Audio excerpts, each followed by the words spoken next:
Show Me the Data, um podcast oferecido pela comunidade DS.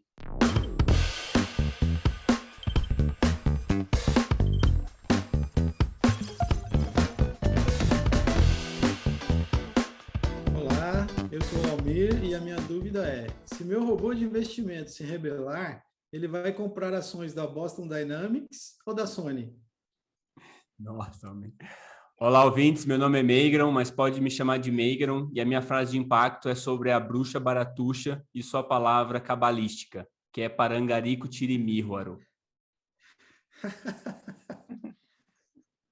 Olá pessoal, meu nome é Rayane, mas podem me chamar de Rai, e o nosso conhecimento em dados, para mim, está similar com o nosso conhecimento do oceano. Nós não sabemos quase nada, mas já utilizamos muitos recursos. Essa foi a melhor, hein? Profundo. A gente vai para a praia, pelo menos, né? É. Bom, sejam muito bem-vindos e bem-vindas ao novo episódio do podcast Show Me the Data, oferecido pela comunidade DS, onde o Meigron, a Rai e eu traremos discussões relevantes sobre o mundo dos dados através de especialistas e também de pessoas como a gente, que estão começando nessa área.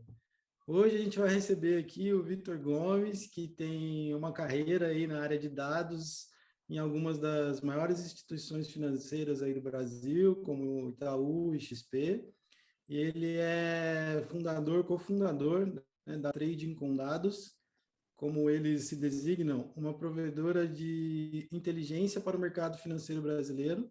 Ele vai falar sobre isso também, mas antes a gente vai com as nossas perguntas clássicas aqui. Então, Vitor, a gente sempre começa com 3 perguntas aí para dar uma descontraída. Então, vamos lá. Primeiro, você prefere Python ou R?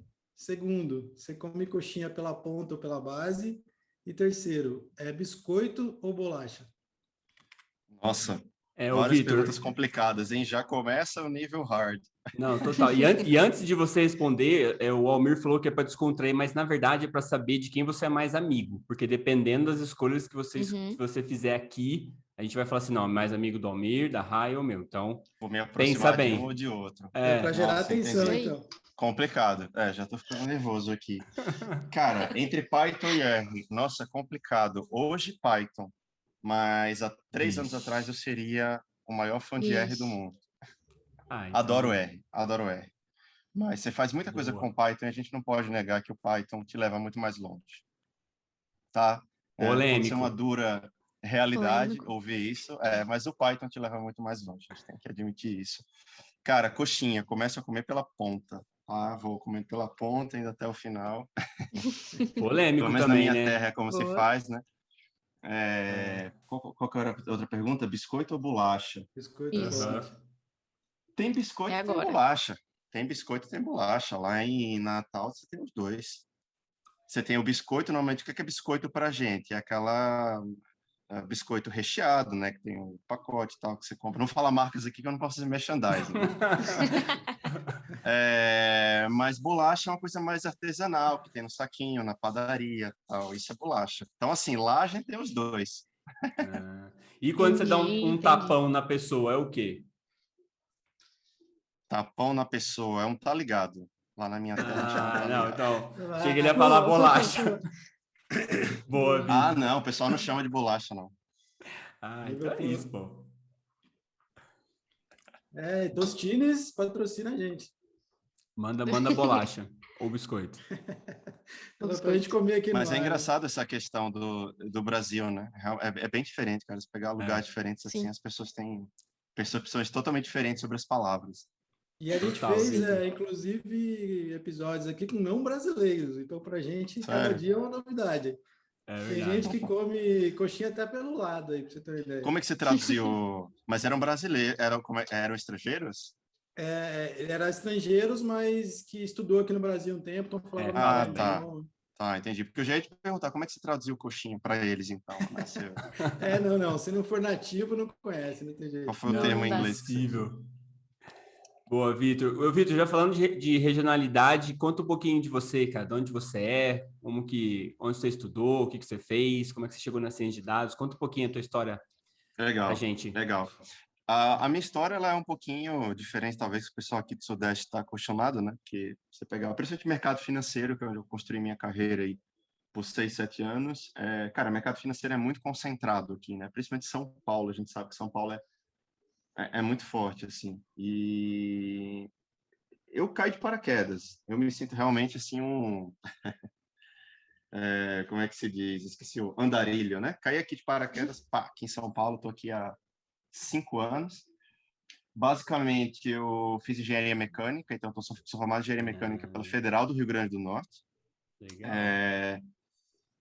Durante a minha graduação, eu tive assim algumas experiências que me permitiram desbravar o mundo, então abrir um pouco os horizontes. Entre elas, assim, eu ganhei algumas bolsas. Na verdade, uma bolsa de estudo durante a graduação para ir para o Canadá. Então, eu passei um ano fazendo engenharia mecânica lá, que abriu muitas minhas portas. Assim, eu vi como que era manufatura, como é que o pessoal fabricava lá e tal. E foi importante para mim para tomar uma decisão para minha carreira que eu queria manufatura. Eu coloquei isso na minha cabeça, cara, eu quero terminar a graduação e ser um engenheiro industrial e me formar em, sei lá, manufatura de carros, assim, era a minha ideia. Aí terminei esse um ano lá no Canadá, voltei para Natal para me formar, isso era 2014, me formei e olha que coisa, no finalzinho da minha graduação, teve aquele programa do Ciências Sem Fronteiras que era a bolsa de mestrado também, mestrado profissional. Bons tempos, bons tempos. Bons tempos. Pois é, eram bons tempos. E, cara, passei nesse programa também. Não Legal. deu um mês, assim. Eu terminei a graduação, um mês depois eu estava nos Estados Unidos, começando o mestrado, e eu escolhi engenharia industrial para mestrado. Porque eu falo assim, Caramba. Cara, engenharia industrial é o futuro, eu vou fabricar carro. A minha ideia é trabalhar na Volkswagen de São Bernardo, na manufatura, fabricando carro. O que acontece, né? E aí voltas que o mundo dá. Durante o meu mestrado, tinha a grade obrigatória, então, por exemplo, matérias obrigatórias, cara, logística, warehousing, scheduling, pesquisa operacional, muita estatística, a parte de manufatura também, a parte de lean manufacturing, né, manufatura magra, acho que é a tradução. Só que aí, o que tinha também na grade? Tinham matérias optativas, que a gente precisava escolher para complementar aquela carga horária de formação. E dentre as disciplinas optativas, tinha uma chamada Data Mining for Engineers, a bendita Data Mining. Isso era 2015. E na época, todo mundo falava disso lá. Sim. Os americanos, indianos, chineses, cara, eu só ouvia aquilo. Data, big data, I want to work with... E eu falo, o que é isso, cara? O que esses caras estão falando? Real. Pô, mano, data pra lá, data pra cá. Tipo assim, no Brasil estava muito incipiente ainda. Você pega 2014, as empresas não tinham cargo de cientista de dados. Eles não sabiam o que era. Que era mato real, tinha nada. Era muito mato. O máximo, talvez, que aqui se fazia era, por exemplo... Cara, Business Intelligence, no Itaú eu sei que os caras chamavam de telemetria, olha como é o nome, olha né? só. Chama telemetria. Caraca. Mas estava muito forte nos Estados Unidos. E era engraçado que todos os meus colegas de mestrado que procuravam estágio, procuravam emprego em data mining, big data, ou qualquer daqueles data que eles falavam, eles conseguiam emprego. E aí eu falei assim, cara, esse negócio aqui vai bombar. Mano, esse aqui vai bombar. Eu tenho que estudar esse negócio aqui, porque quando eu voltar para o Brasil, os caras só vão falar disso. E aí, o que é que eu fiz? Eu resolvi fazer essa disciplina. Eu me matriculei em Data Mining for Engineers. Pequeno detalhe, precisava saber R. Ninguém ensinava R lá. Era um pré-requisito para você fazer a disciplina. Caraca. Aí eu falei, putz, como é que eu faço agora? Porque eu detesto programação. A minha única experiência com programação foi durante a graduação com C++, que foi horrível, assim, foi... Nossa. E eu falava assim, eu não acredito que eu vim para o meu mestrado aqui, porque eu quero me tornar um engenheiro que fabrica carro e eu vou ter que ver programação. Não é possível que eu tô fazendo isso comigo. Aí começou a luta interna. Eu comecei a pedir ajuda lá para os indianos, meus amigos. Falei, cara, me ajuda aí, eu não sei programar e tal. E aí os caras me indicaram uma formação no Coursera, que até hoje eu recomendo para quem está começando, que é provavelmente vocês já ouviram também, que é a formação da Johns Hopkins, em R. Cara, eu fiz aquela formação inteira, antes da disciplina começar, lá na minha faculdade. E eu aprendi R sozinho e com os meus amigos. E eu falei assim, nossa, que sensacional, é muito legal. Porque eu comecei a programar e você não sente que você está fazendo um negócio complicado. o bom do R é isso, né? Muito empacotado em funções prontas, tal, um negócio bem bonito, assim, a sintaxe muito limpa. Falei, cara, legal, gostei desse negócio aqui. Aquilo me deu muito gás para programar, fiz a disciplina, cara, muito bem. Com elogio do professor, foi um dos melhores alunos da turma, tal. E eu fui tão bem que eu recebi um convite para ser monitor dessa disciplina depois. E aí foi minha primeira experiência de ensino. Eu me tornei monitor de Data Science e Machine Learning. Isso já era 2015. Fiz a minha dissertação de mestrado na área. Para quem não sabe, eu também sou apaixonado por aviação. Então, eu falei, cara, eu vou bolar alguma coisa aqui com avião e aeroporto e Data Science.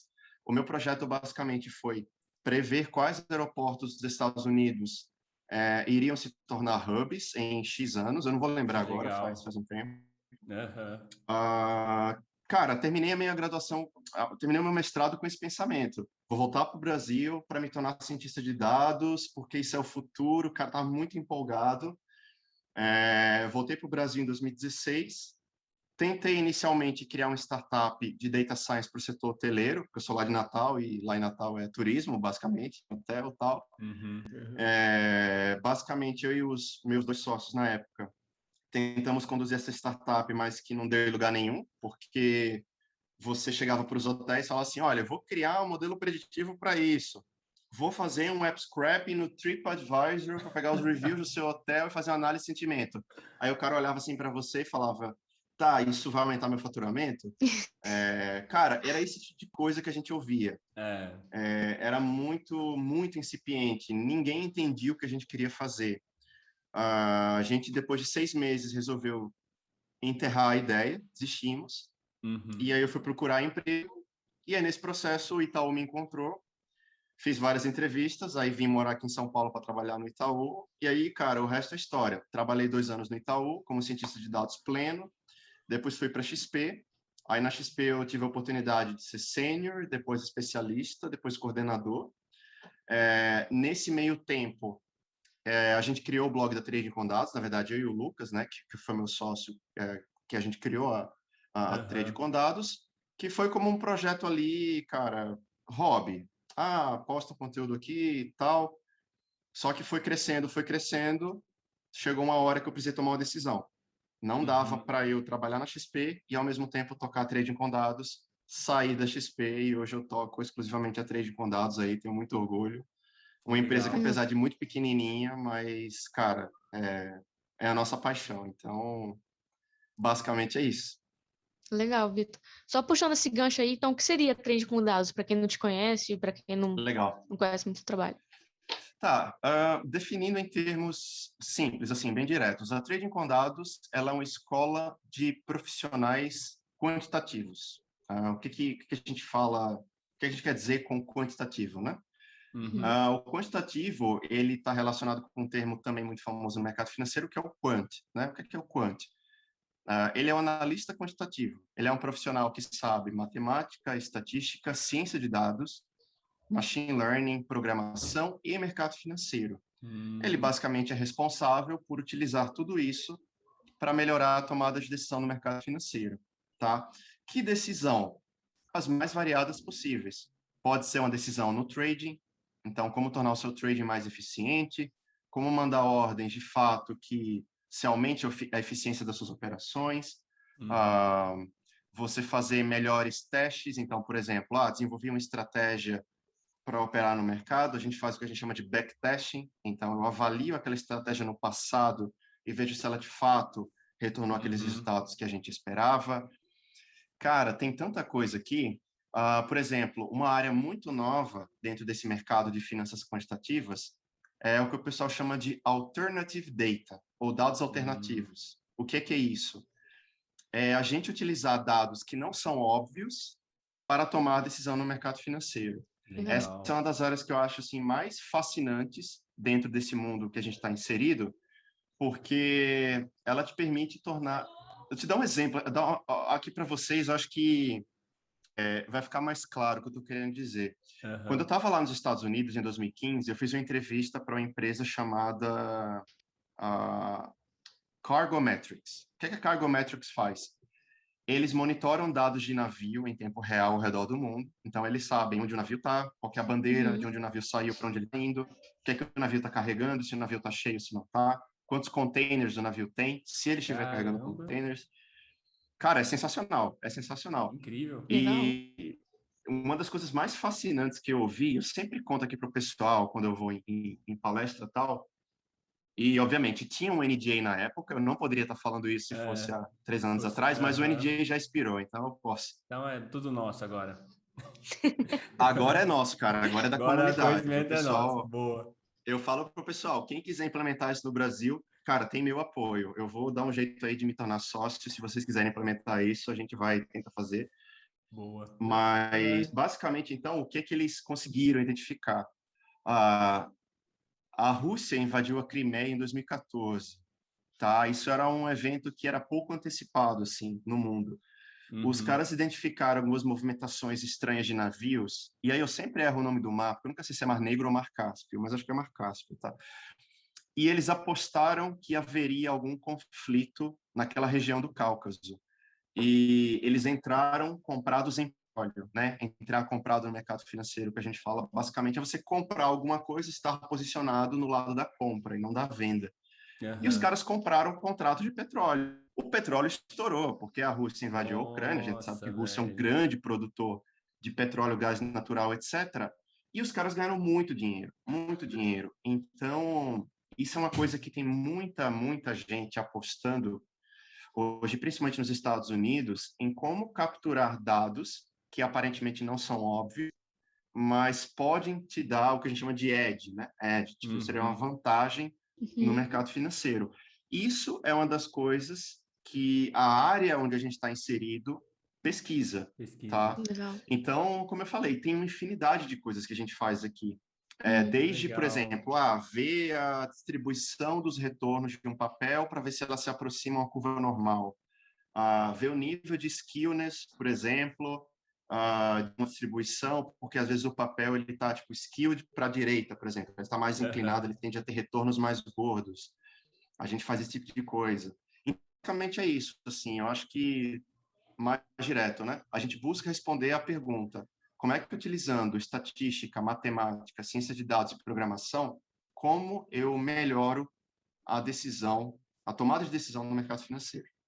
Eu lembrei dessa questão dos dados alternativos, lá do cara que monitorava as imagens de satélite das empresas na China que faziam importação de commodities aqui, né, no Brasil, e ele previu, pelo menos ele disse que previu, né, lógico, a gente pode até contestar ou não, né, já que ele só falou sobre isso no futuro, mas meio que previu a pandemia e a queda dos preços, né, a boa parte das coisas aqui, porque a China é um grande consumidor, né? Sim. Legal.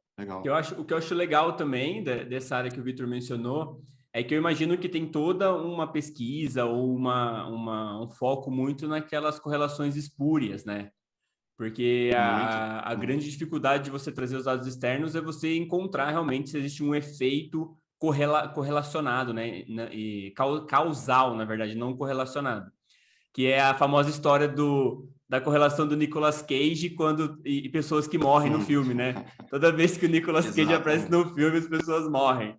Aí você não pode falar que é porque o Nicolas Cage aparece no filme, porque a pessoa vai morrer. Isso aí. Nicolas Cage com afogamento em piscina. Exato. Mas... Então é um exemplo clássico de correlação espúria, né? Então eu imagino que você trabalha muito com isso, né?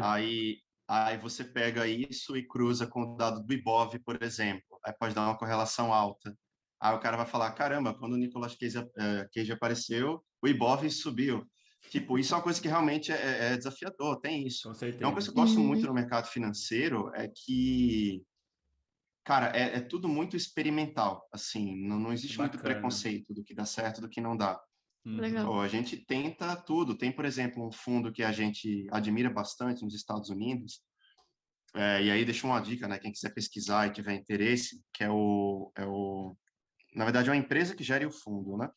A Renaissance Technologies. E, cara, eu acho que na década de 90, eles tentaram pesquisar correlações entre movimentos na Bolsa e como o tempo estava do lado de fora, acho que de Nova York, porque, segundo eles, poderia haver uma relação no humor dos investidores e como o mercado estava se comportando.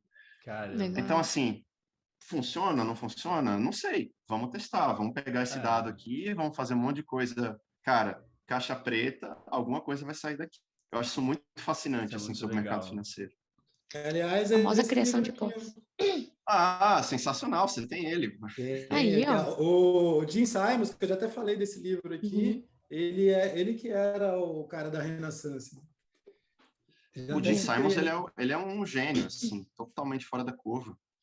Várias correlações, né? Ele descobriu lá, por exemplo, que os dias da semana e horários em que as pessoas eram propensas a fazer certas compras, né? Um monte de relações bacanas que ele descobriu, né? Além das experimentais, e muita coisa também que ele experimentou na doida, assim, como não tinha, realmente não existe uma fórmula, toda experimentação, ele acabou descobrindo vários caminhos bem bacanas, assim, nessa questão de experimentação, né?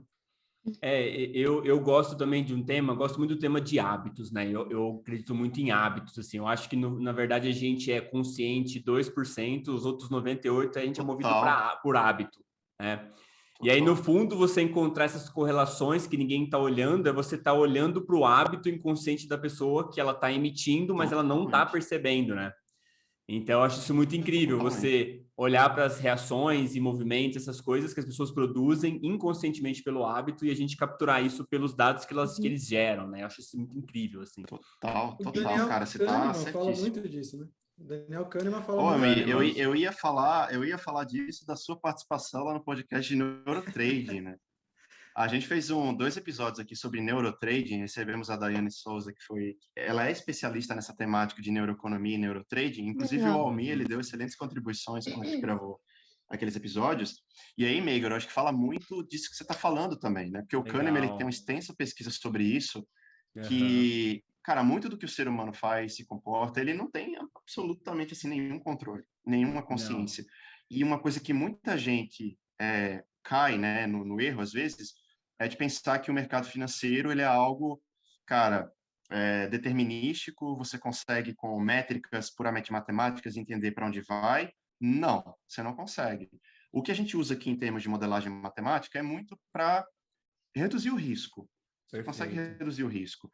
E vez ou outra, se você der alguma sorte, sua pesquisa for muito boa, você vai encontrar coisas magníficas, como os caras lá nessa empresa lá de Boston encontraram do petróleo.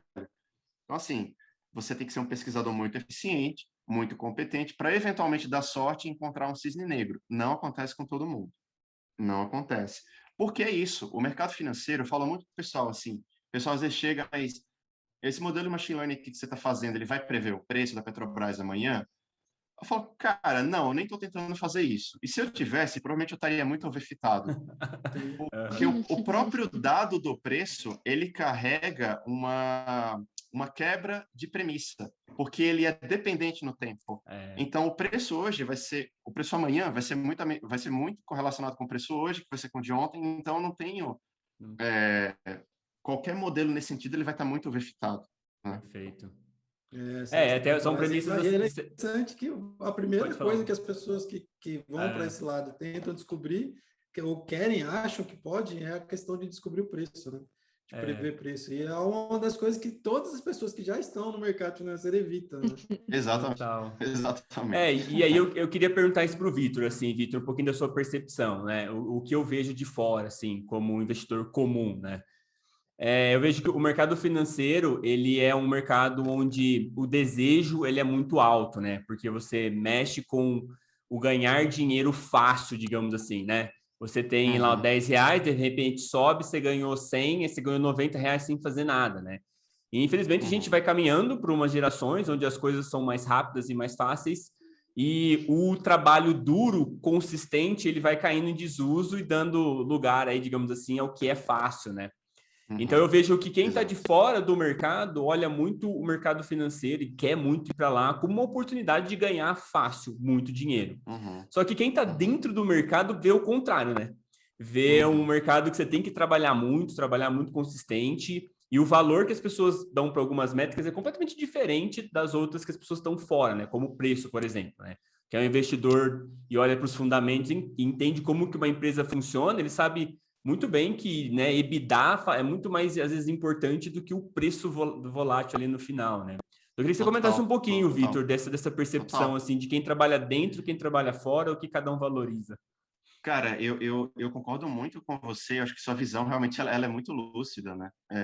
Eu acho que você, como um observador de fora, você consegue captar bem o espírito. E aí é mesmo. Eu acho que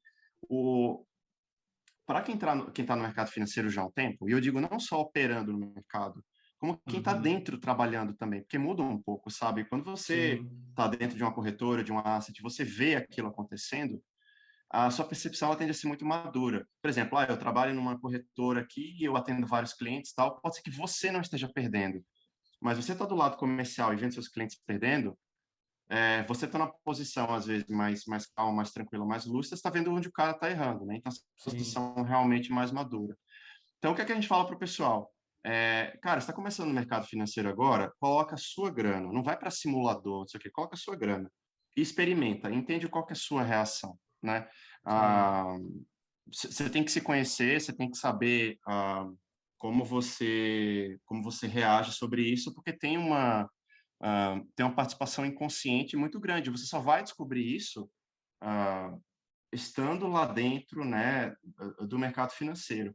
Eu acho que eu acabei não sei, faz a pergunta de novo, por favor, que eu acho que eu estava indo numa linha que talvez não é a resposta que eu queria dar. Não, tranquilo. Não, é só um pouquinho da sua percepção em relação a quem tá, o que as pessoas que estão fora do mercado valorizam e o que estão dentro do mercado valorizam, né, em termos de métricas. Tá bom, tá. É engraçado isso, porque assim, por exemplo, falar da gente, tá? Quem está conhecendo a Trading com Dados agora, muitas vezes as pessoas ouvem o nome a Trading com Dados. Você ensina a fazer robô? Vocês vão me ensinar a automatizar minha análise técnica? Eu vou ganhar nisso? A gente já fala assim, cara, se a sua intenção é ganhar dinheiro fácil, nem vem para cá. Porque a gente vai te frustrar muito, sabe? E aqui a gente estuda, nós, por natureza, nós somos pesquisadores, tem muita coisa que a gente tenta que não funciona, e a gente tenta de tudo, cara. Tenta análise técnica, fundamentalista, tal. Então, de fato, você está certo. Existe mesmo essa visão. E para curar, vamos dizer, talvez essa mania ruim, né? Como você falou, existe uma tendência cada vez mais a facilitar e simplificar coisas que, por natureza, são complexas. Sim. Não tem outra, senão estudar. Acho que tem que ser humilde, tem que... Uma outra coisa que a gente fala para os alunos até que estão começando também. Cara, pega isso que você está aprendendo, que a gente ensinou com o Python, por exemplo, aplica no seu portfólio.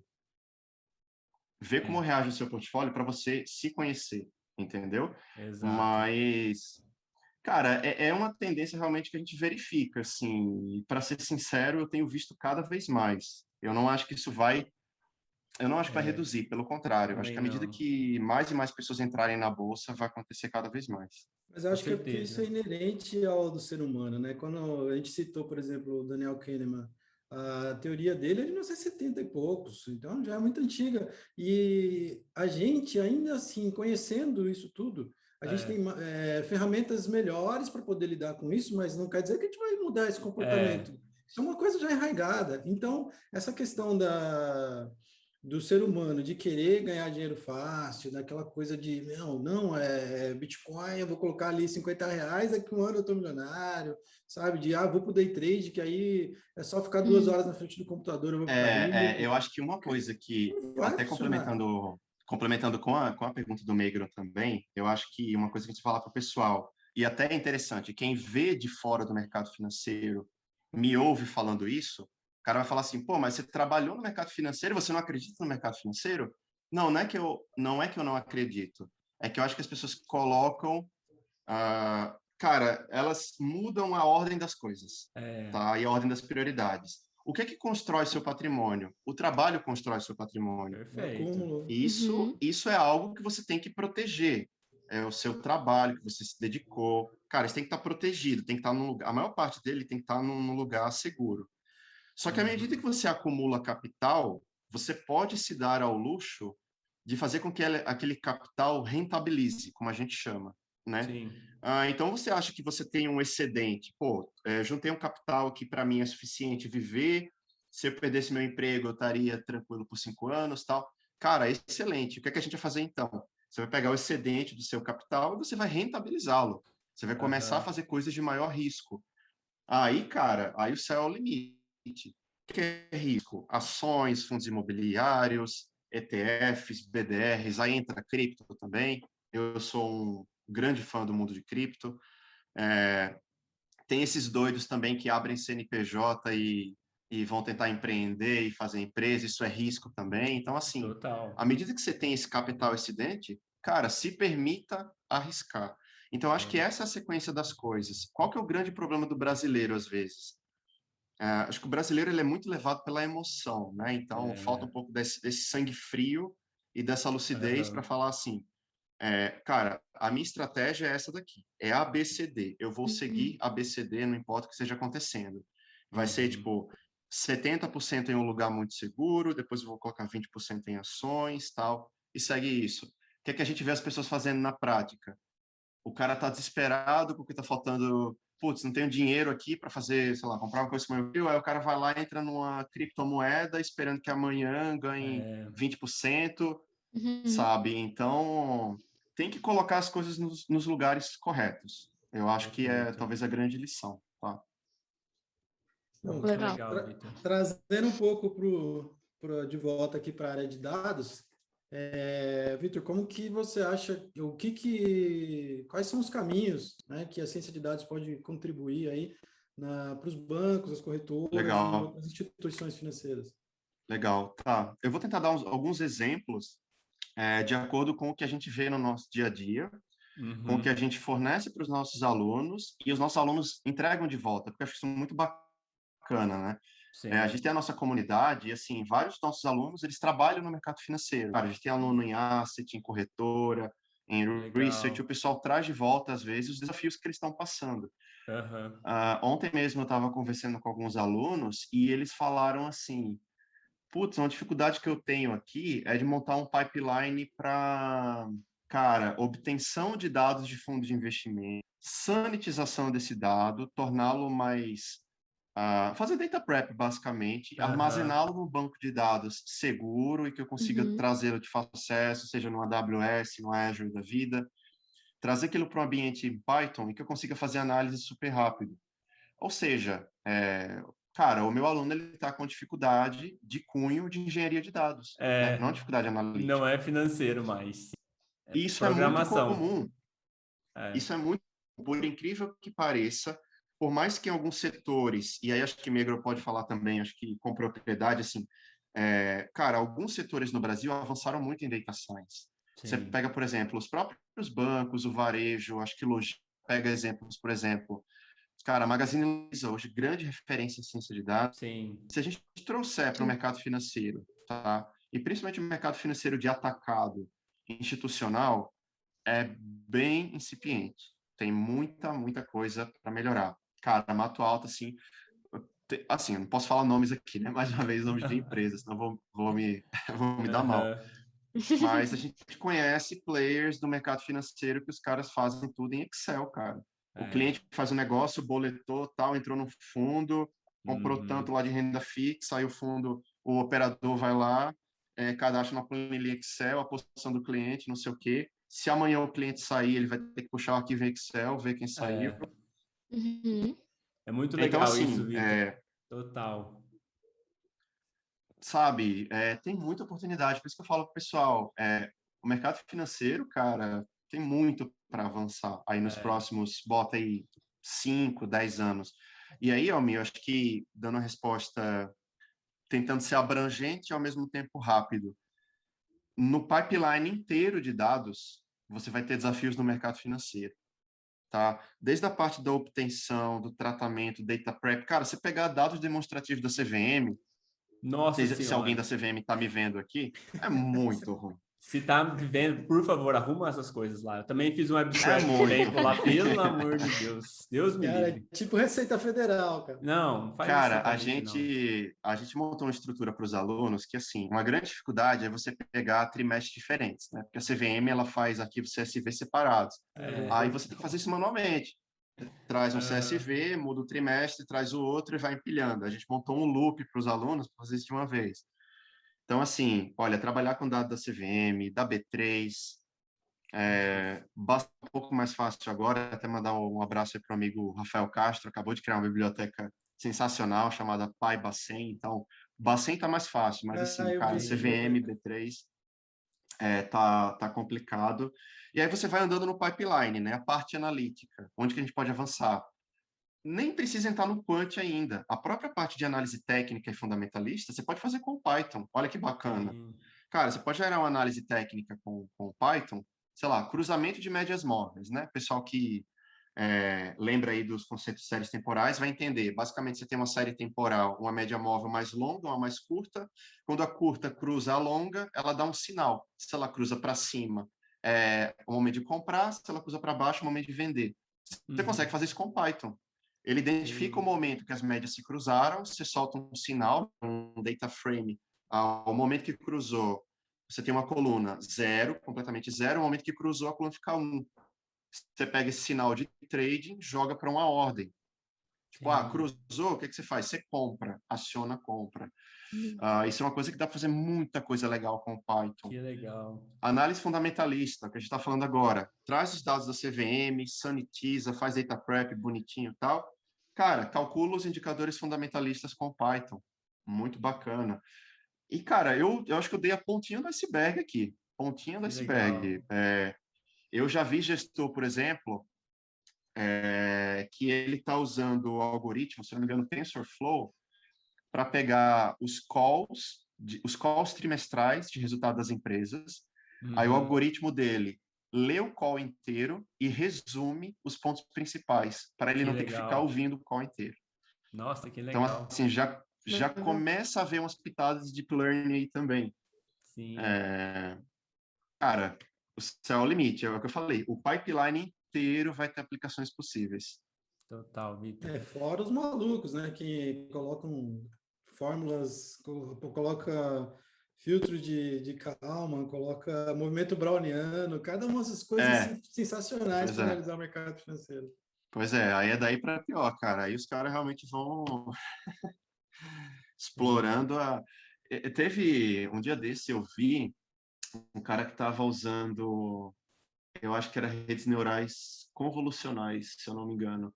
Tipo, ele pegava a imagem dos candles, né? Ele via, não era nem análise técnica, ele pegava o padrão lá do candle, aí ele gerou ele fez um deep learning para ver se, de acordo com o padrão, se os candles estavam gerando, se ele conseguia prever o próximo candle.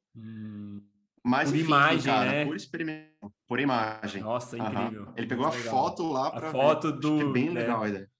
Para quem não sabe aí, né, do que é candle, candle é o gráfico que se usa no mercado financeiro, que parece, a tradução é vela, né, candlestick, viu para cima e para baixo, então por isso que chama candlestick.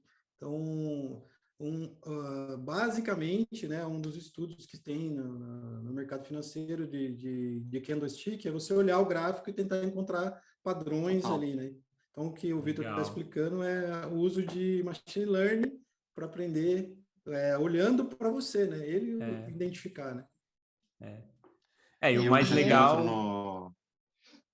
Só complementando o que o Vitor está falando, o mais legal é que a gente sempre costuma usar os dados, né, para fazer as análises. Nesse caso que o Vitor falou, a pessoa tirou fotos, né, da série temporal do candlestick, e aí ele está processando as imagens para a rede aprender qual seria a próxima imagem, digamos assim, que teria os candlesticks, né? Isso é muito legal, a ideia é bem bacana. Exatamente. E aí, com base nisso, ele ia saber se vale a pena ele entrar comprado, né, comprar aquele papel ou não.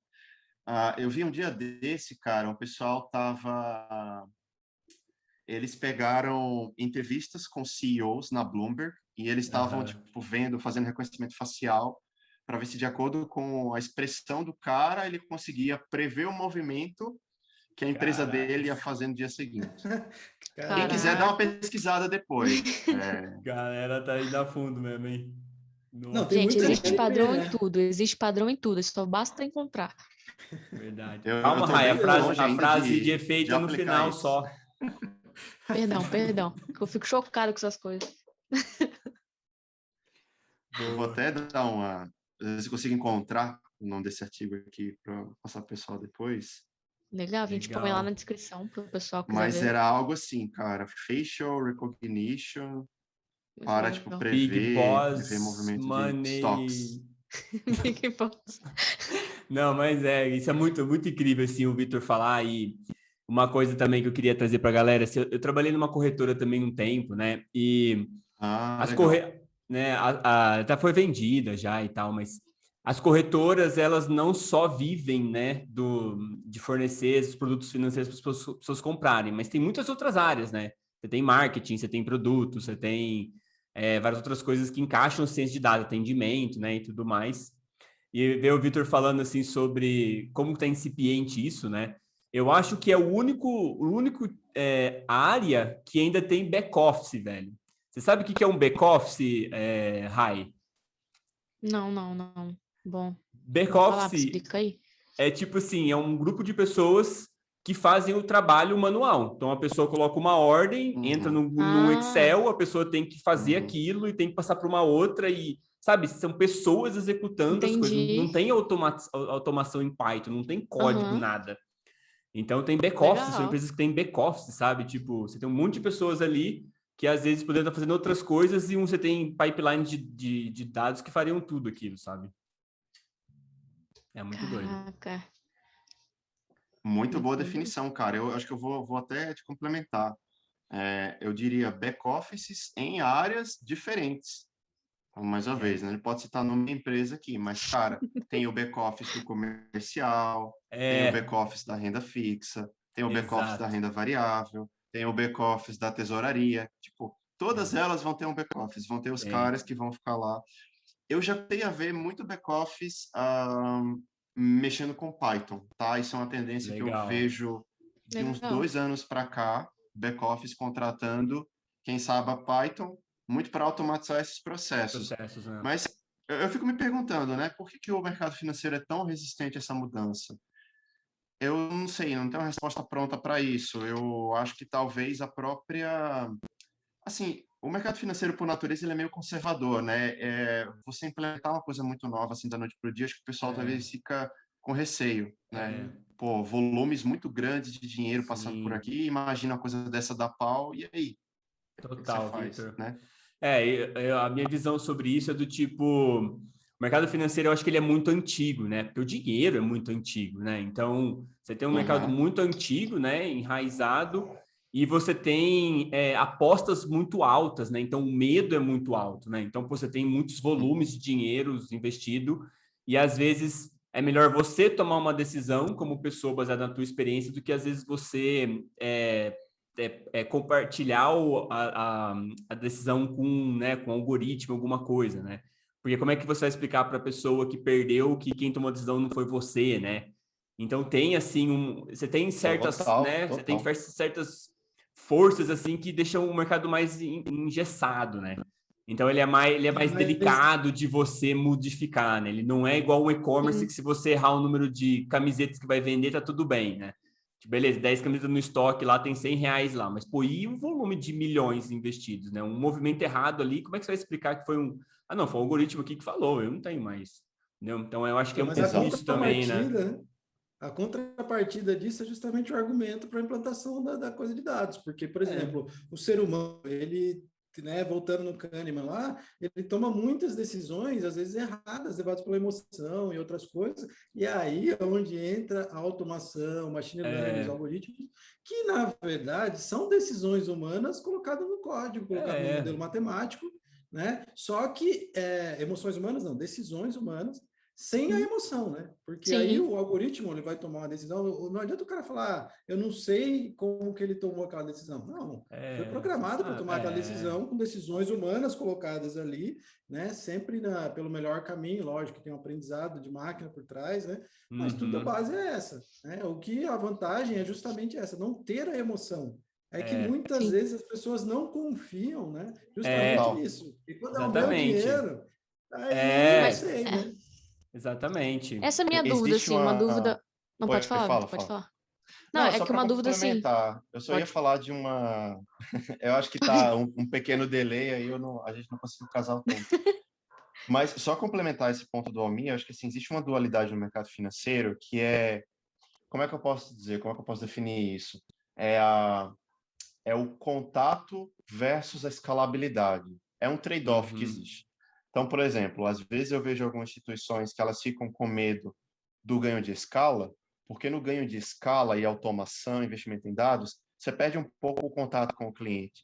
E normalmente o cliente que tem um PL muito alto, que normalmente ele compõe grande parte das carteiras das corretoras, cara, tem um cliente aqui que o cara tem 70 milhões de reais investidos e ele mora lá no interior do Mato Grosso, porque o cara é um fazendeiro, tem plantação de soja, não sei o quê. Esse cara, ele não vai querer automatizado. Ele não vai querer, tipo, um back-office todo automatizado, que ele chega no app e faz não sei o quê. O que é que ele quer? Ele quer o cara da corretora com ele no telefone todo dia.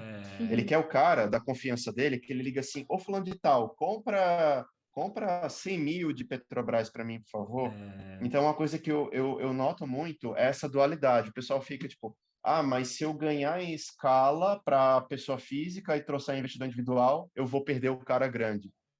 Acho que no Brasil isso é um desafio, cara. Com certeza. Falando de um PIB, falando da parte agrária que corresponde para mais de 60% do PIB, né? Então, quer dizer, a concentração de riqueza está muito mais na parte agrária, então você tem muito mais pessoas com muito dinheiro, né? Vendendo frutas e gado e carne. Então, essas pessoas, né, de um país igual o nosso, que tem a maior fonte do PIB agrário, corresponde muito mais aos investidores, obviamente, né? E esse cara, ele é uma pessoa mais... ele é menos suscetível à tecnologia, né? Porque ele gosta mais desse tipo, estar em contato com uma pessoa no telefone, simples assim, né? Muito legal. Total. Isso é um trade-off, tipo, isso é um problema? Cara, não sei se é um problema, talvez é uma oportunidade. Para quem está entrando no mercado financeiro agora, desenvolver novas soluções para resolver isso. Mas eu acho interessante salientar isso para o pessoal, que existe esse conflito de gerações, talvez, falar assim, conflito de culturas dentro do mercado. Não, com certeza. Legal. Você quer perguntar, Rai? Não, a minha pergunta estava muito envolvida com isso, é justamente essa questão de como você vai pôr seus 70 milhões? Quem der, meus 70 reais.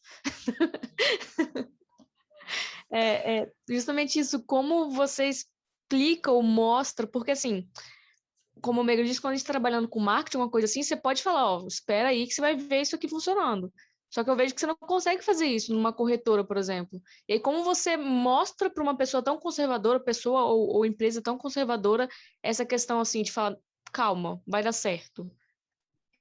Aí eu vejo isso muito delicado. A questão cultural, ela é muito forte. E eu gosto muito de falar, pessoal, dos meus alunos, tal, o pessoal que passa por aqui, que assim, tem muita coisa relacionada a soft skill, e acho que vocês, né, na experiência de vocês devem ter visto isso também, que nós, por termos muitas vezes background de exatas, a gente fala, isso aqui não é importante. Tipo assim, comunicação não é importante, network não é importante, o que é importante é programar. Cara, comunicação, se ela bem usada, às vezes ela é mais importante do que a programação, cara. A comunicação, ela te leva muito mais longe. E cultura é muito importante. Cara, cultura corporativa é muito importante. E é impressionante como, às vezes, eu vi alguns exemplos de clientes com muito dinheiro, super bem-sucedidos, e o cara é relutante de usar o aplicativo para fazer a operação, ele não vai fazer. Caramba. Ou, às vezes, ele até tenta, mas ele se torna vulnerável a alguém que quer utilizá-lo. Eu trabalhei muito com a parte de risco, de compliance, de fraude. Isso, infelizmente, é uma coisa que a gente via, às vezes, acontecer, tá? Então, o cliente fala assim, eu quero fazer, sei lá, quero comprar aqui 5 milhões de ações da Petrobras. Beleza. Aí, cara, eu não sei o que acontece, às vezes acontecia, de fato, sei lá, alguma fraude, alguém entra na conta da pessoa, ou um familiar mal intencionado, ou alguém que descobriu a senha da pessoa, ele vai lá e faz a operação. Cara, eu já vi caso, por exemplo, de senhora milionária que fizeram uma operação na conta dela, ela nunca descobriu. Na verdade, a gente que encontrou aquelas movimentações estranhas e a gente notificou e foi atrás e conseguiu resolver o caso, mas é bizarro, cara, como cultura é um negócio, tipo assim, ela não é condicionada àquilo. Ela até vai tentar. Tentei usar o aplicativo, não sei o quê. E é engraçado, tipo assim, ou o cara, ele fala, não, nunca vou usar isso aqui porque não é para mim. Ou então ele tenta e ele acaba ficando muito vulnerável, porque ele não aprende 100%. Sim. Sabe? Sim. Nossa, cara, a questão de cultura, infelizmente, eu acho que não tem muito o que fazer. Eu acho que é questão de produto. É questão de produto. Por exemplo, se pegar o caso do Nubank. Cara, o Nubank é uma solução sensacional, muito bem feita para aquele nicho que eles atuam. Sim. É aquilo lá, eles fazem para aquele público, para o pessoal que quer bancarizar muito rápido. É a solução para o cara que está lá no Mato Grosso, não sei o quê? Provavelmente não. Não. Provavelmente não. Então, eu acho que a solução para isso, respondendo a sua pergunta, basicamente é produto. Pensa em produtos para públicos diferentes, segmentos diferentes, exigem produtos diferentes. Legal. Com certeza. E é legal também, né, complementar o Vitor, que eu tenho a impressão de que, por exemplo, para você mostrar um valor em ciência de dados ou qualquer modelo, alguma coisa, para um CEO de um e-commerce, é muito mais simples do que para um CEO de financeiro. Acho que você vai ter que fazer mais provas, né? Então, igual o Vitor falou, é backtesting, são vários testes, várias simulações, você tem que mostrar muito mais que você gerar confiança através desses testes do que, tipo, num e-commerce, porque os riscos assumidos são diferentes, né? Um risco financeiro de um e-commerce é muito diferente. Então, obviamente, você precisa de criar mais confiança, né? Isso é uma observação sensacional que você trouxe, porque eu acho que eu tenho alguns exemplos, assim, para ilustrar isso que você falou. A gente sempre fala para o pessoal, você quer entrar no mercado financeiro? Cara, uma coisa que você tem que ter muito forte, assim, estatística básica. Tem uma base estatística muito sólida. Vamos lá, média, mediana, desvio padrão, variância, saiba as principais distribuições, né? Entenda ali o comportamento, tá enviesada para a direita, enviesada para a esquerda, o que isso quer te dizer, sabe? Se você tem uma moda mediana e média diferentes, o que isso quer te dizer? Por que que isso é tão fundamental? Porque é isso que você falou. A estatística no mercado financeiro, ela traz segurança na nossa tomada de decisão. E eu acho que eu aprendi um pouco disso na pele até, e foi muito bacana a minha passagem no mercado financeiro, porque eu acho que quando eu era mais novo, assim, na minha cabeça de cientista de dados, queria aplicar machine learning em tudo e tal, eu lembro de um projeto que a gente precisava criar um modelo para a detecção de pirâmides financeiras. Projeto mega ambicioso. A gente tinha notado que o pessoal estava usando a bolsa para desviar dinheiro, tá? Eu falei, cara, vamos mapear isso aqui. E aí eu desenvolvi uma solução assim, cara, mega complexa. Eu fiz tipo vários modelos. O que é que eu fiz? Eu falei assim, isso eu apresentei para o meu diretor, tá? Diretor de risco da empresa. Cara, eu vou fazer o seguinte, eu vou clusterizar a população brasileira, na verdade, os clientes aqui, né, da corretora.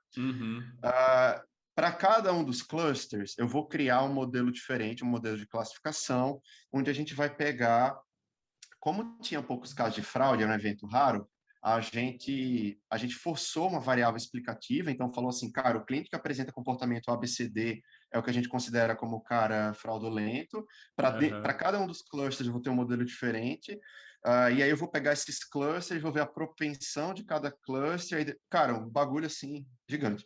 Apresentei para o meu diretor. Aí o meu diretor falou assim, quando é que você consegue entregar isso? Eu falei, cara, olha, o primeiro modelo da clusterização, acho que a gente entrega em 2 meses. Aí depois a gente tem os modelos de classificação, um para cada cluster, mas depende do número ótimo de clusters que a gente vai encontrar. Eu estimo em uns 4 a 5 meses. Aí ele falou, cara, não. Você não precisa de algo tão complexo assim. Vou te dar algumas dicas aqui. Você tem a movimentação do cara, você não tem? Eu falei, tenho, chefe. Cara, você tem quanto o cara está comprando, quanto ele está vendendo, certo? Certo. Você tem a média de quanto ele opera ao longo do tempo, certo? Certo. A média dele oscila muito? Não. Você pegar o cidadão médio, a média, cara, não oscila muito. Um cara que faz um trade de patamares de R$10.000, ele tende a fazer aquele patamar de trading ao longo do tempo, bem parecido. Beleza. Você não consegue simplesmente calcular o desvio que o cara apresenta em alguns períodos específicos e de acordo com o número de outliers que ele está mostrando na sua oscilação financeira, entender se tem algo de errado? Ou então, por exemplo, ver a natureza dos papéis que ele está operando. A gente sabe que papéis de pouca liquidez tendem a ter um nível de Isso é uma constatação que a gente tem, tá, pessoal? Legal. Papéis de pouca liquidez, eles são mais facilmente manipuláveis. Ele falou, cara, você não consegue ver se o cara que está com vários outliers no seu padrão de trading, ele opera papéis de pouca liquidez? Eu falei, consegue, chefe. Aí ele falou, cara, você não consegue identificar se com isso o cara está gerando uma pirâmide financeira? Aí eu falei assim, consegue. Eu falei, então, cara... Parece isso. Aí ele falou, cara, precisa de machine learning para isso? Aí eu falei, não precisa. Eu falei, então faz isso, cara. E é isso que eu falo para o pessoal, assim, para os alunos. Cara, mercado financeiro é pragmático, a solução é para a semana que vem. Exato. Você pode usar machine learning? Você pode. Em alguns casos, realmente, machine learning vai ser a melhor decision making que você pode fazer naquele momento. Total. Na maioria das vezes, nem precisa. Até usando uma expressão do nosso amigo Thiago do Statidados, ele publicou um meme um dia desse, cara, eu concordo muito, que acho que foi o Batman dando um tapa na cara do Robin, aí falou assim, por que você usou o modelo de machine learning quando a média resolvia? Sabe quando... sei lá, quando o teste de hipótese resolvia. É isso, cara. Vai pelo simples. Entenda o contexto, entenda o seu problema. E, de fato, a gente conseguiu encontrar fraudes mega bizarras usando estatística básica. Mas Vitor. É que o mato é muito alto, né? Tipo, se você faz o básico, né, com coisas simples, você já consegue encontrar muita coisa, né? É um valor tremendo. É um valor tremendo. Exato. E a gente não pode esquecer que tudo é ferramenta, né? Estatística é uma ferramenta, machine learning é uma ferramenta. Tudo é ferramenta. Você tem que usar a melhor ferramenta para resolver o problema, né? Então... Sensacional. Sim. Eu falo para o pessoal, cara, não se apaixonem pelas ferramentas. Não caiam nesse erro. O pessoal fala, mas... cara, eu estou vendo uma LSTM aqui, que é o Long Short Term Memory, para fazer projeção de preço. Vocês já tentaram fazer isso? Cara, as pessoas se apaixonam muito fácil pela... Não, tem apelo da ferramenta. Sim. Não, total. Faz uma análise exploratória de dados e já resolve. Total.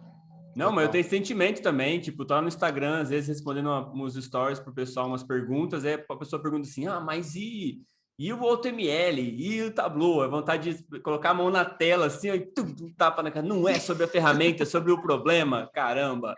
Né? Dá vontade, cara. Velho. Putz. Exatamente, dá vontade de falar assim, cara, você nem entendeu o problema ainda. Sim, e você tá pensando em usar uma Convolution Neural Networks, sabe? Resolve o problema da forma fácil. E para mim, esse case, assim, que eu vivi lá na XP, cara, para mim foi fascinante, assim. Quando a gente começou a ver os resultados saindo, e de fato, cara, a gente pegou coisas bizarras, assim, coisas da ordem de... Não posso falar valores aqui, né? Mas coisa muito feia, coisa muito feia. Sim, assim, de gente que entrava em papel de pouca liquidez, manipulava o papel artificialmente, jogava o preço lá em cima, por quê? Você tem 2 ou 3 pessoas que manipulam o preço, a contraparte é sempre a mesma pessoa, ou as mesmas pessoas, aí o cara fica tipo, mandando dinheiro para lá e para cá, para lá e para cá, para lá e para cá, nisso o cara sobe o preço, mas na prática o que ele está fazendo é uma transferência de dinheiro, né? Porque, tipo, ele tem um dinheiro que é sujo, vem de fontes espúrias, ilícitas, né? Fontes ilícitas, ele tem que ficar girando aquele dinheiro para parecer mais limpo, então ele fica fazendo aquilo várias vezes. Cara, assim, o mundo de fraude, ele é um mundo, assim, que me interessa bastante. Eu acho que quem tiver interesse de entrar em fraudes no mercado financeiro, cara, vocês vão gostar. E não no mercado financeiro, mas no Brasil. Não, fraude no Brasil é fascinante, Brasil, é incrível, cara. Porque, tipo, quando eu trabalhei também na 99, a gente trabalhei em alguns projetos de fraude, e a gente pegava fraude, por exemplo, de taxista que ficava rodando na praça. Então, ele clonava cartão, aí ele fazia uma chamada para ele mesmo do celular para o outro, ele ficava rodando o dia inteiro na praça, assim, e aí cobrava do cartão clonado, sabe? Aí você ia lá e fazia um if. Se o motorista anda circular no latilong, bloqueia. Aí você pegava, tipo, 80% das fraudes. Aí dava uma semana, a galera pegava outro padrão. Aí é uma luta, cara. É uma luta contra a criatividade do brasileiro. Exatamente. E, tipo assim, não dá para ganhar, velho. Ele sempre vai achar E é engraçado que você trabalhou em fraude e em outro setor, mas o racional é o mesmo. A gente vê interessante, né? Quando você pega um problema que tem escopo parecido em áreas diferentes, o racional é o mesmo, porque o mercado financeiro é a mesma coisa. Quando a gente pegou esse negócio da manipulação do papel, a gente ficava se perguntando, caralho, mas de onde os caras tiraram isso? Assim, cara... É incrível, assim. Só para incrível, salvar entendeu? um pouco, tem um filme, né? É bizarro. Deixa eu ver, com o cara que fez o Nicolas Gladiador. Cage. Não, que fez o Gladiador. Não morreu ninguém, né, na piscina. Não, beleza. Não, eu sei que é o Gladiador. Ele faz as fraudes? Fraudes. E tem aquele seriado Billions também, né? Só para explicar um pouco o que o Vitor tinha falado antes para leigos aí, né? No caso, um papel de baixa volatilidade é um papel que não tem muitas negociações. Então, no mercado financeiro, o preço sobe igual na feira, né? Com oferta e demanda. Então, se tem muita gente comprando, o preço sobe. Se tem muita gente vendendo, o preço cai, porque tem muita concorrência. Então, quando ele explicou ali, mais ou menos é isso. Uma pessoa vende para ela mesma para que o preço do papel suba, e aí, quando sobe lá em cima, ele vende para alguém de verdade que compra e ele lucra nessa diferença de preço. Exatamente. Então, esse é mais ou menos o golpe que estava sendo aplicado aí. Um outro exemplo é aquele episódio do Chaves que ele está vendendo churros para ele mesmo. Então, ele tem uma moeda, ele vende, ele compra, ele vende, ele compra. É mais ou menos. Esse exemplo do homem é interessante porque, assim, essa lei da oferta e da demanda, ela é verificada no nosso dia a dia também, só que de uma forma muito mais sutil. Então, por exemplo, cara, eu tenho uma barraca que vendo laranja, por exemplo. Se eu vejo que as pessoas ao meu redor, ao longo do tempo, estão comprando a preços mais caros, cara, o meu cliente está aceitando pagar mais caro. Existe maior demanda, eu vou aumentar o preço. Então, você começa a inflar o preço e gera o que a gente chama de inflação. Engraçado, não, inflação nada mais é do que inflar o preço, justamente por causa disso. Acontece que no mercado financeiro, isso acontece normalmente em frações de segundos. Porque você tem muita gente que está demonstrando interesse em comprar, muita gente que está demonstrando interesse em vender.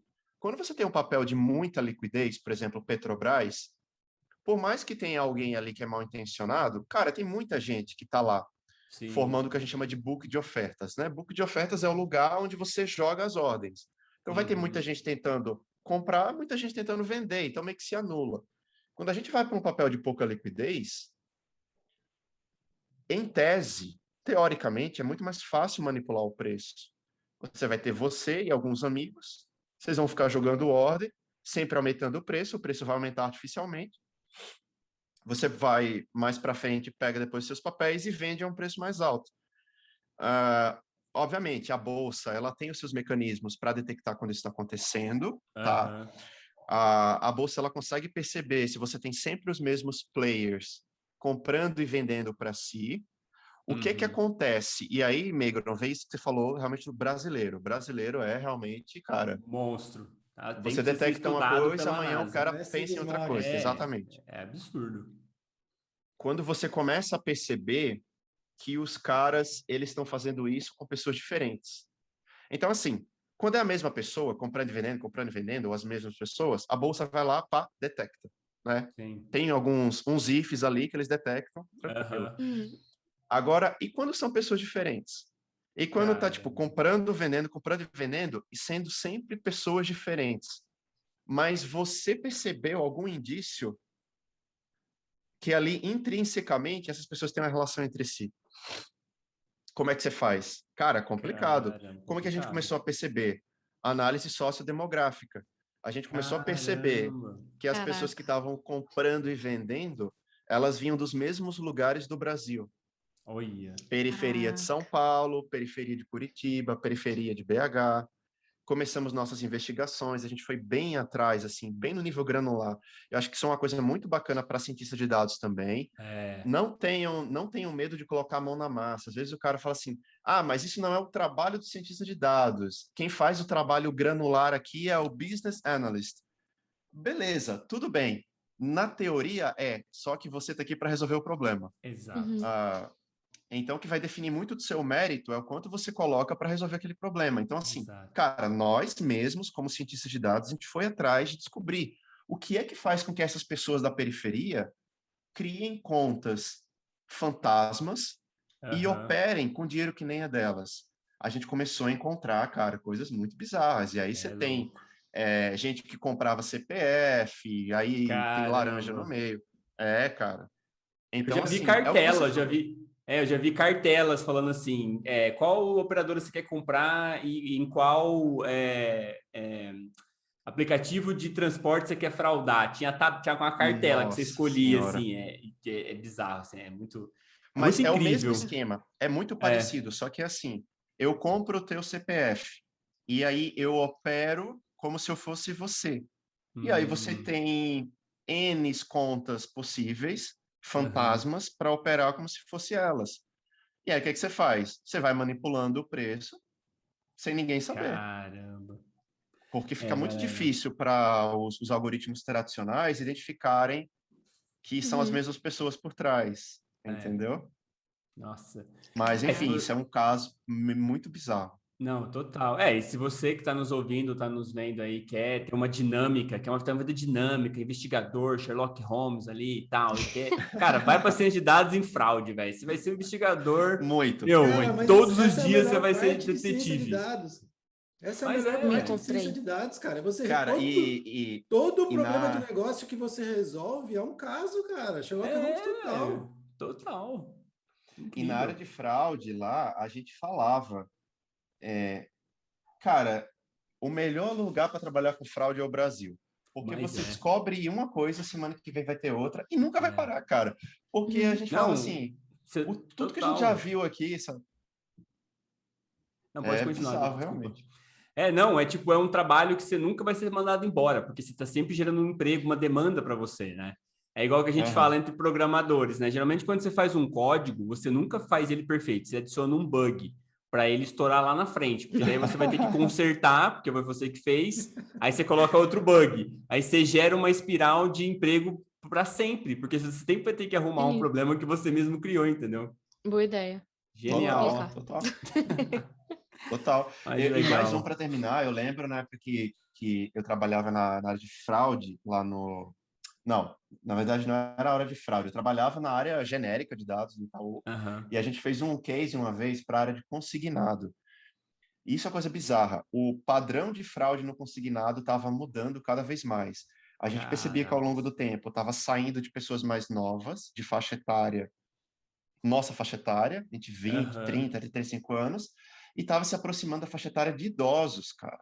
Caramba! E a gente via o movimento, você via, tipo, ao longo do tempo, a quantidade de fraudes e o perfil das fraudes estava indo para a faixa etária subindo. A gente fez esse trabalho para entender o que estava por trás, tal. Pessoas da família utilizavam as contas do INSS de parentes idosos para fraudar. Caramba, que doideira. Teve até um debate na comunidade esses dias lá com o Valcílio, né, sobre as empresas de crédito consignado tentar resguardar as pessoas idosas. Não, total. Cara, isso era um problema muito sério, muito mesmo. Foi um case bem legal também, que a gente conseguiu um bom nível, assim, de não só de acurácia, mas eu digo de resultado, sabe? De ter um modelo muito mais assertivo, né? O que eu falo para o pessoal, né? A empresa ela é um balanço entre o faturamento e o custo, né?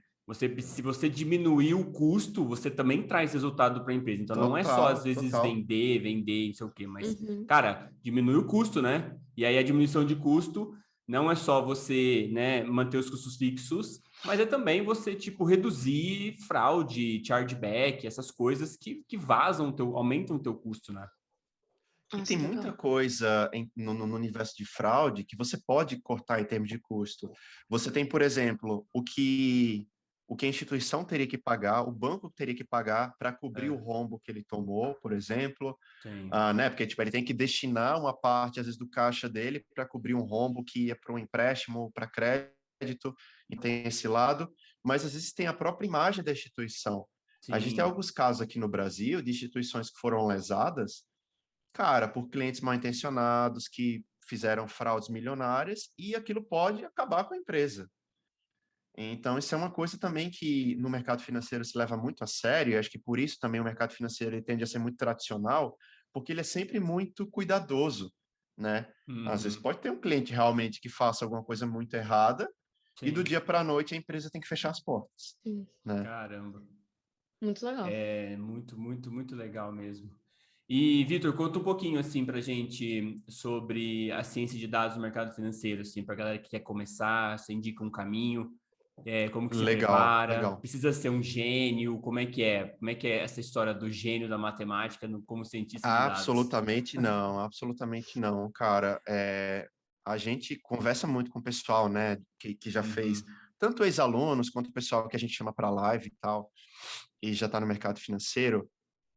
Assim, o que é que vocês acham que é a principal habilidade para estar aqui? Que trouxeram vocês para essa posição numa asset, numa research, numa corretora? O pessoal tende a falar duas, principalmente. Programação. Ser um programador muito bom. E depois conhecer o mercado financeiro, tá? Por que programação, acima de tudo? Cara, o mercado financeiro, assim, a gente não tem uma formação no Brasil que ensine o mercado financeiro. A gente não tem um curso que ensine, tipo, o mercado financeiro, quais são os produtos financeiros. Não, a gente tem economia, mas economia não é a mesma coisa.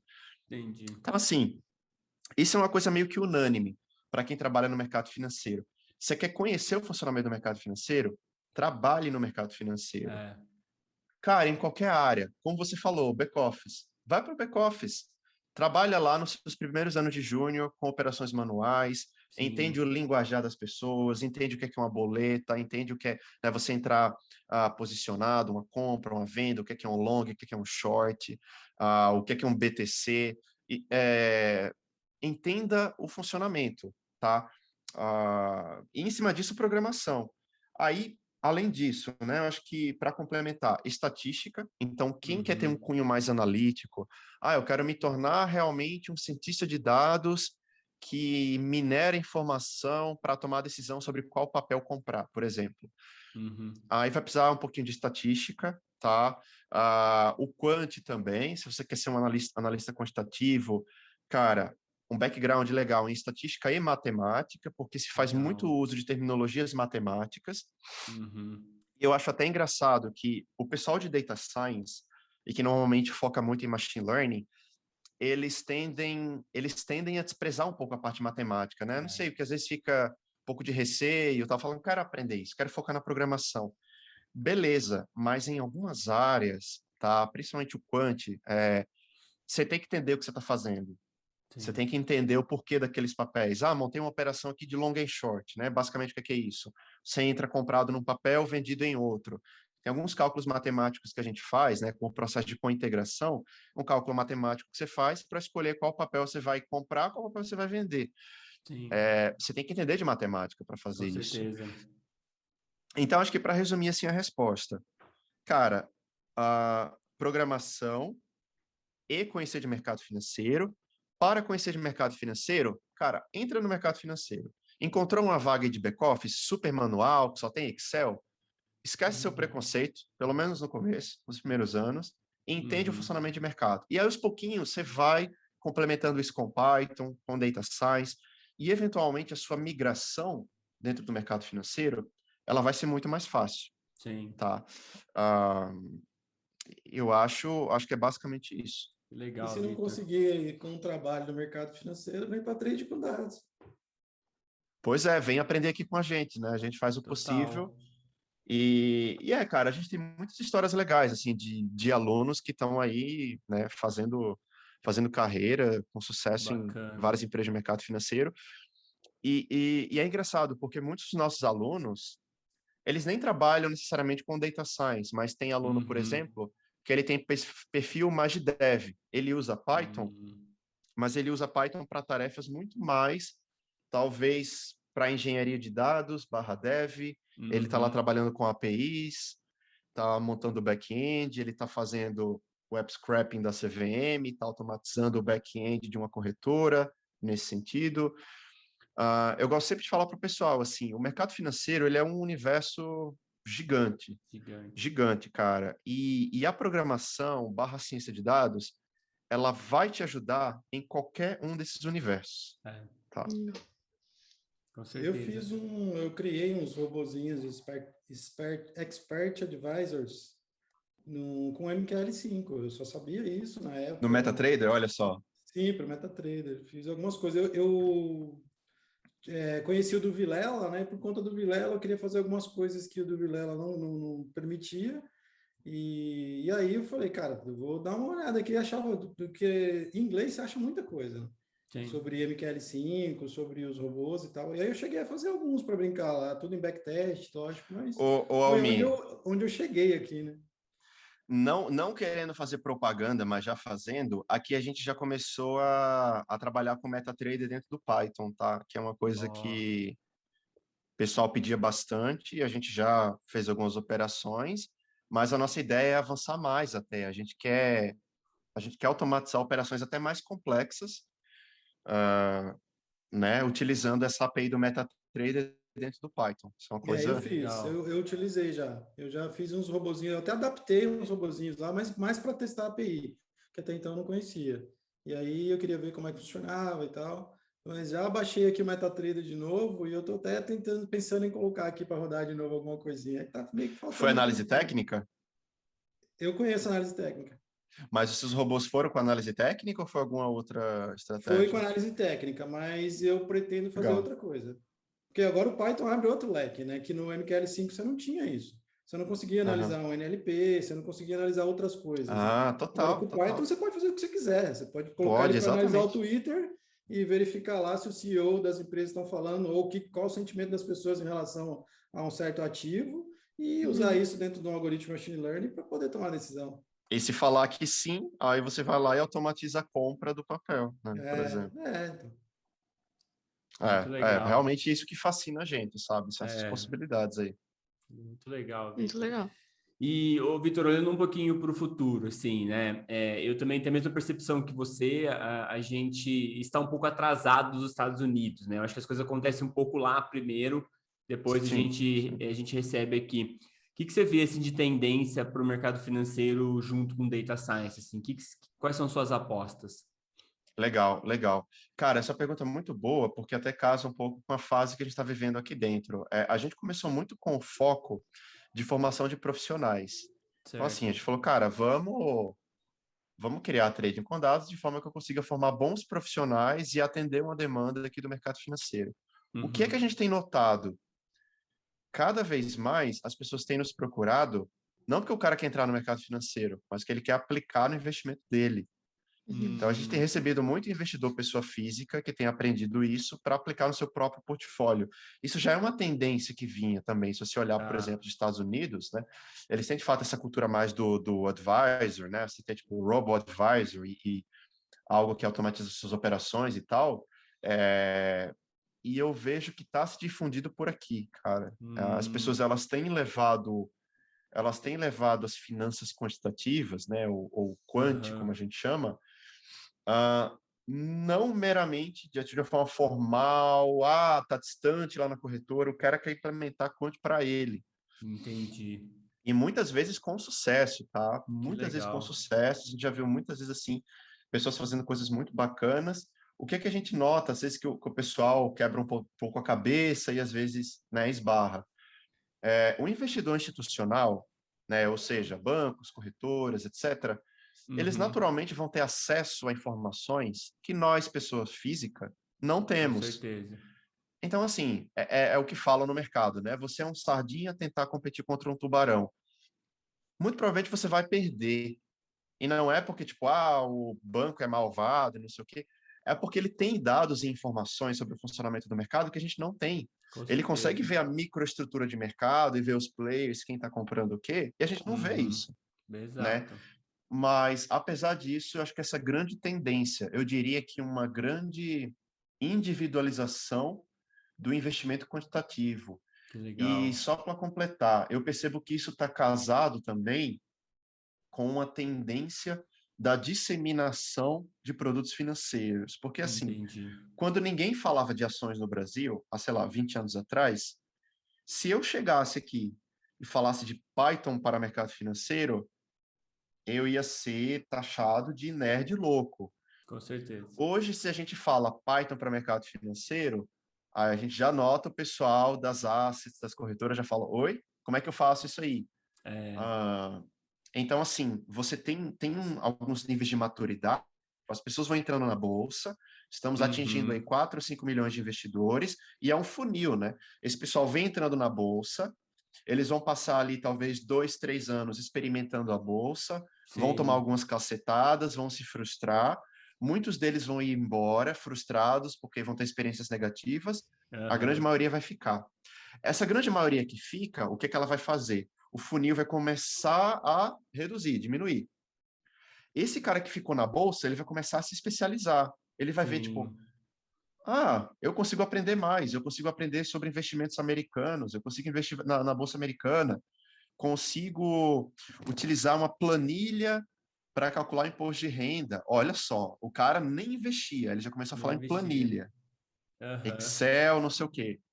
Aí ele vai vendo ali um vídeo de Excel, aparece um doido lá do nada que fala de Python. Caramba, Python para o mercado financeiro, ele vai aprender. Então a gente nota que existe esse funil. À medida que mais pessoas entrarem na bolsa, mais e mais pessoas vão chegar aqui na ponta do funil, que é o que a gente faz. Então acho que essa grande tendência para o mercado financeiro. E aí, para terminar, você falou também de data science, né? A tendência para data science.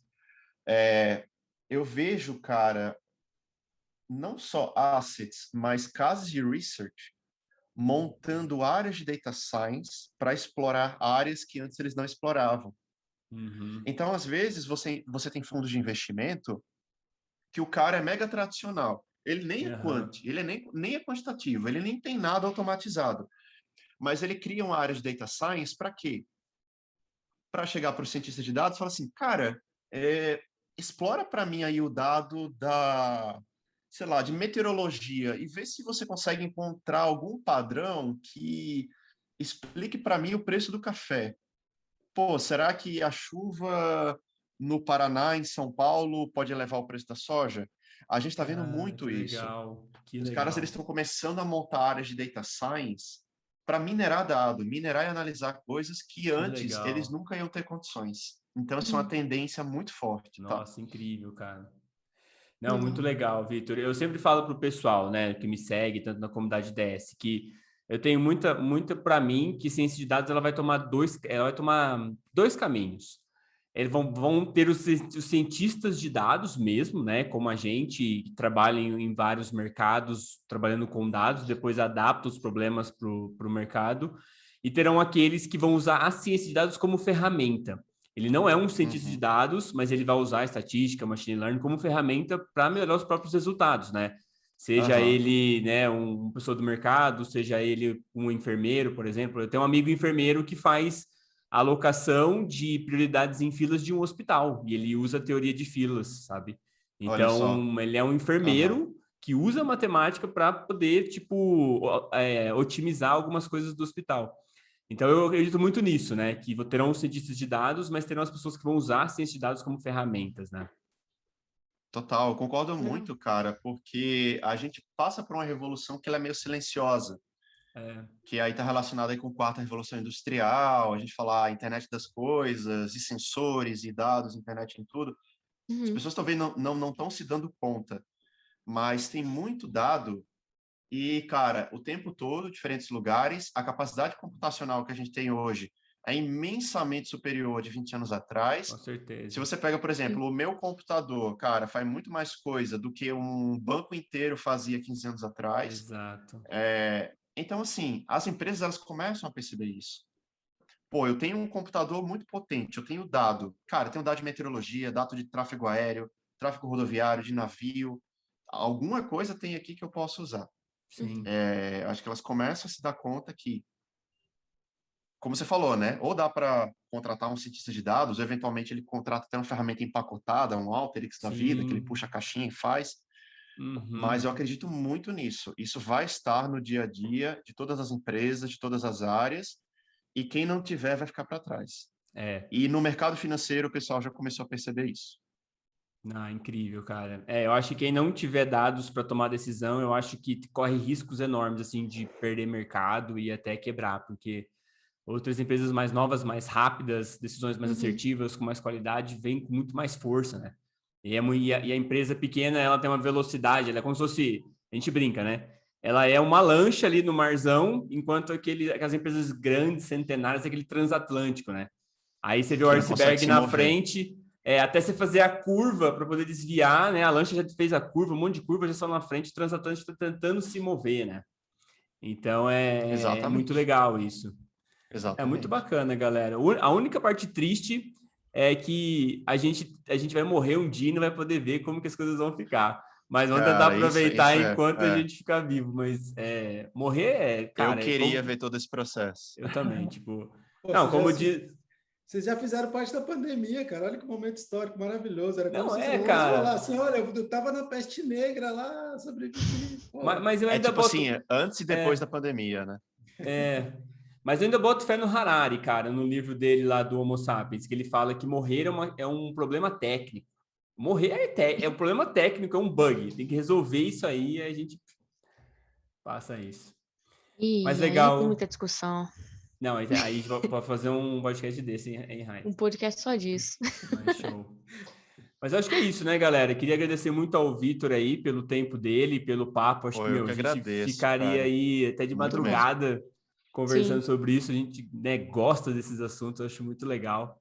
Queria agradecer, Vitor. Obrigado demais, tá, por vir aí no nosso podcast, por trazer tanto conhecimento do mercado financeiro. Com certeza esclareceu muita coisa, aprendi demais nesse podcast. Também. Então, muito obrigado. Cara, eu agradeço muito. E assim, é algo que acho que dá para ver, né? Como eu falo, assim, eu sou muito apaixonado por isso, realmente. Uhum. E, cara, precisando aí da minha contribuição, só me chamar, estarei aqui quantas vezes precisarem, né? Faço o convite também, inverso, né? Para estarem por lá também, falando de Data Science, no geral, pro pessoal. Cara, eu sou apaixonado por isso. Então, contem comigo aí para o que precisar. Pessoal quiser me adicionar nas redes sociais, tanto a Trading com Dados quanto a minha mesmo, né? E tal. Beleza? Foi muito, muito legal, cara. Um prazer. O prazer foi nosso, Vitor. Depois a gente vai colocar as coisas na descrição, né, Almir? Sim, vamos deixar. Boa. E para fechar aí, né, já que você mandou um Harari aí, eu vou mandar uma frase temática aqui, que é do Taleb, um superstar aí do mercado financeiro. Um dos nossos gurus aqui. Lembre-se que você é um cisne negro. Porra, nós somos um cisne negro, cara. Imagine o milagre que é. Velho. Tudo Total, conjuminar para a gente estar aqui falando sobre isso. Realmente, gente. Muito legal. Adorei a citação, cara. Ô, Rai, você quer fazer uma frase para a gente impactar a nossa vida e a gente ir embora pensando nessa frase? Eu acho que eu já soltei mesmo sem querer, mas eu acho que assim, aprendi muitas coisas hoje também, Vitor. Muito obrigada pela presença. Eu acho que assim, estou bem por fora assim do mercado financeiro. Legal. Aprendi muito. Eu acho que o maior ensinamento para mim nesse momento, tirando todos esses de mercado e tudo mais, foi que o ser humano tenta encontrar padrão em tudo. Isso desde sempre, isso. Real. Nossa. E é fantástico, porque a gente só está melhorando o jeito que a gente encontra padrão. Então, exato. Verdade. Isso é fantástico. Exato. As ferramentas melhoraram. A nossa tendência como ser humano permanece a mesma. Sim. Né? E vai continuar. Total. Não, com certeza. Dá meus agradecimentos aí pelo Vitor, por ter atendido aí o meu convite de estar aí, né? E foi muito Tamo legal, junto. Realmente. Precisando. Sou um admirador aí da tua carreira, da Trade com Dados. Fiz curso lá, gente. Isso, pode fazer, que é sensacional o curso. Tem até agora a Data Finance, né? Você nem chegou a falar. Legal. Criamos uma marca para levar o nosso conteúdo para o exterior. A gente está devagarzinho explorando. A gente nunca fez isso na vida, não sabe realmente qual vai ser a reação do pessoal. A gente falou, cara, vamos criar uma marca para traduzir o nosso conteúdo e levar para o exterior. Legal. E estamos devagarzinho aí, experimentando, e vamos ver se vai dar certo, né? O Brasil já é desafiador, imagina falar disso no exterior, mas a gente está bem empolgado. Bacana. Legal. Muito legal. Então, gente, obrigado, esse foi mais um episódio, e a gente se vê no próximo, então. Valeu, gente, galera. muito obrigado. Valeu. Tchau.